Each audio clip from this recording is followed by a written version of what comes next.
sponsors parce que c'est quand même, on va dire, un sujet très important. À savoir, déjà, est-ce qu'on peut faire quelque chose sans sponsor? Maud, qu'est-ce que tu en penses? Est-ce qu'on peut faire quelque chose sans sponsor? Est-ce que c'est possible ça? Oui, oui, c'est possible, mais c'est très difficile.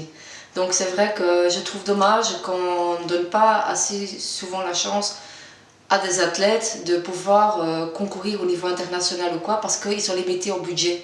Et il y a parfois des très bons athlètes qui pourraient vraiment concurrencer des athlètes étrangers qui ne se déplacent pas à cause de ça. Et les sponsors, c'est de plus en plus difficile à trouver. Ou bien ils sponsorisent, moi je trouve un peu n'importe qui, mais bon, ça c'est mon opinion à moi. Et voilà, à ce moment-là, on a limité et je trouve qu'à cause de ça, le sport en question commence à crouler un peu parce que c'est pas toujours les meilleurs athlètes qui se déplacent pour aller défendre leur pays. Voilà, ça c'est ce que moi j'en pense en tout cas. Oui, c'est ça, exactement. C'est-à-dire qu'en fait, les sponsors sont focalisés sur les athlètes de proximité.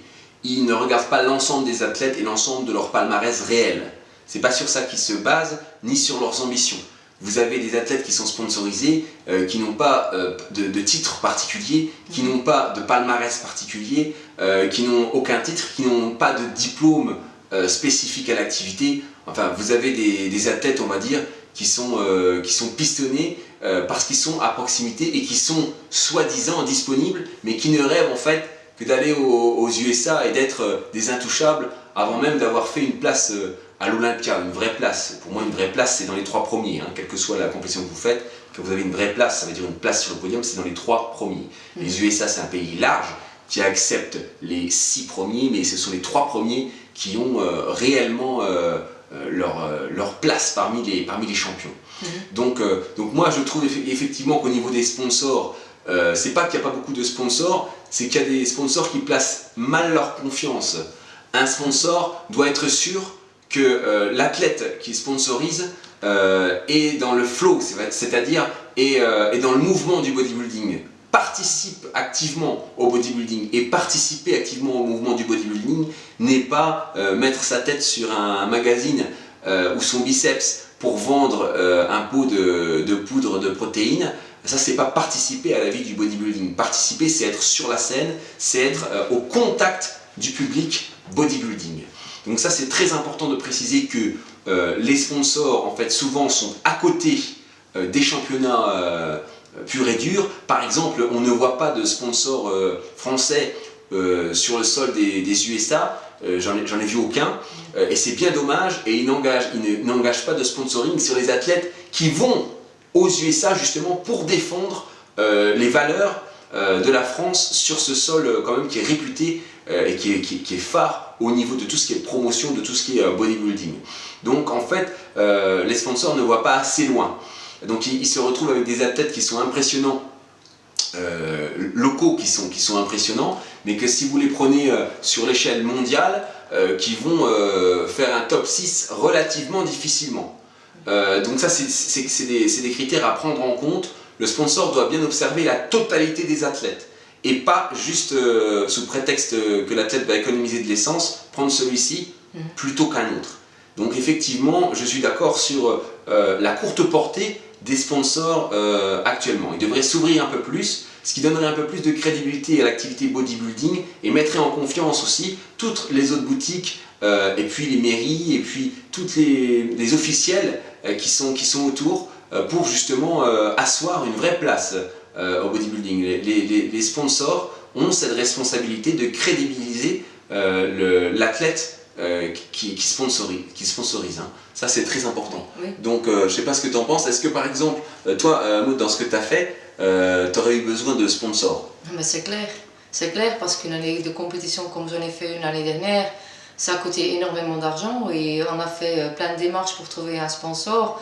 Pas moyen. En plus, déjà, je trouve que trouver une athlète en Belgique qui est naturelle, qui en plus est une femme et qui de plus souffre d'un handicap, comme moi je suis donc handicapée au niveau de ma vue, moi je trouvais quand même que c'était une bonne opportunité pour éventuellement, pour un fournisseur de suppléments ou n'importe quoi, de donner un coup de pouce à une personne pareille, parce qu'en plus non seulement j'ai participé à des compétitions, mais j'ai fait des excellents résultats. Et finalement, bah, je ne me suis pas fait aider du tout et je trouve ça dommage parce que là, ils sont en train d'étouffer tout. Il y a déjà presque aucune athlète féminine en Belgique et encore moins naturelle. Donc là, c'est certainement pas comme ça qu'ils vont motiver les gens à percer dans le domaine, ça c'est clair. Voilà, en fait, Maud, par exemple, que ça fait maintenant 2 ans que j'entraîne, pour avoir une carte professionnelle aux USA, et bien par manque de soutien, a réussi à faire quand même championne du monde, a réussi à faire sa place et appeler assez fréquemment aux USA pour ouvrir justement la catégorie handisport au féminin, mais à côté de ça, elle n'est pas appuyée par des sponsors européens alors qu'elle est quand même bien connue et qu'elle a fait quand même la une des journaux au niveau de la Belgique. Donc c'est pour bien montrer qu'on va pas encourager les personnes en difficulté, et c'est pourtant bien en encourageant ces personnes-là qu'on va encourager tous les autres. C'est ça qu'il faut voir, c'est qu'il y a les champions qui sont vraiment les têtes de file, les 3 premiers, qui ceux-là, ben, les sponsors ne vont pas aller les chercher parce qu'ils sont beaucoup trop loin. Et puis il y a les gens qui sont entre les deux, en fait, qui vivent sur le dos du sponsor, mais qui ne ramènent aucun résultat, aucun palmarès, et qui ne vont pas chercher plus loin parce que ce qui les intéresse, ben, c'est ce que les sponsors leur donnent, c'est de l'argent, hein, et c'est des moyens, mais des moyens pour quoi faire? C'est ça la question, la première question qu'ils doivent se poser. Et puis, en bas de tout ceci, il y a des athlètes qui ont de la valeur, toutes sortes d'athlètes qui ont de la valeur, qui essaient de se battre, qui vont par leurs propres moyens aux USA, qui vont essayer de donner de leur temps, de leur argent, qui s'investissent déjà tout seuls, mais qui s'épuisent parce qu'ils ne sont aidés sur rien du tout. Donc ça, c'est une grave erreur. Pourquoi? Parce que ces athlètes-là ont déjà prouvé qu'ils étaient capables d'être indépendants. Donc si indépendant de tout sponsor, ils arrivent à faire ça, alors imaginez-vous avec ce qui pourrait apporter serait multiplié par le sponsor. Le sponsor aurait alors là son vrai rôle. Et son image pourrait passer non seulement aux yeux de ceux qui sont dans les 3 premiers, mais aux yeux de tous les autres qui gravitent dans les salles de musculation et qui se posent la question, mais quel supplément devrais-je acheter pour avoir un résultat concret qui m'apporte quelque chose et qui me permette de vivre mon rêve. Donc ça, ce sont des éléments qui sont essentiels. Et là encore actuellement, moi ça fait 11 ans que je fais du bodybuilding, j'ai eu que quelques sponsors, petits sponsors, qui ne sont pas, je précise bien, qui n'ont rien à voir dans le bodybuilding. C'est souvent des personnes qui s'occupent de la communication ou des personnes qui s'occupent de la réinsertion, voilà, des personnes qui sont investies socialement.